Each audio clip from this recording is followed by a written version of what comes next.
Thank you very much, Mr. Chairman. And it is indeed an honor to join you, Chairman Rohrbacher, and I thank you for your leadership on this extremely important issue. And Mr. Blumenauer, it is a delight to be with you again, and thank you for your legislation, which did become law, which I think is a landmark piece of legislation. It was very bipartisan, but you walked point, and I thank you for that extraordinary leadership as well.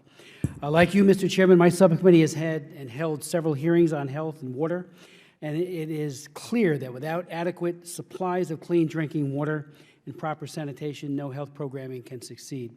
Indeed, the World Health Organization estimates that because of a lack of access to safe drinking water and sanitation, more than 14,000 people die daily from waterborne illnesses, which cause more than 1 billion cases of intestinal worms, 1.4 million child deaths each year from diarrhea, 860,000 child deaths each year from malnutrition, and 500,000 deaths from all age groups each year from malaria. Note parenthetically that I have introduced legislation that we are really pushing hard to enact about neglected tropical diseases, and it would really take that whole issue to a new realm of prioritization and backing. But again, without water and without trying to address water needs, all of those efforts are stymied, and of course that is integrated into our bill. It is troubling that so many people in the world do not have ready access to water. The UN has estimated that 2.6 billion people have gained access to safe drinking water over the last 25 years, but another 663 million continue to lack access as of this year. Nearly half of these people live in Africa, another fifth live in South Asia.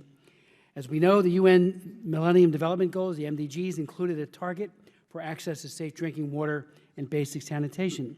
According to the UN, global goals for access for water are being met, but sanitation continues to be unmet. And of course, that is defined as having globally the proportion of people who are without sustainable access to safe drinking water and basic sanitation. So it was a movement in the right direction, but certainly not an achievement of universal access. Over the past 10 years, the U.S. government has spent $3.5 billion on water, sanitation, and hygiene, or WASH programming. Nevertheless, even after several water acts passed by Congress and great international effort to bring countries up to global WASH standards, U.S. programming still remains somewhat disjointed. According to the GAO study just being concluded, there is no uniform model that has been created for WASH programming.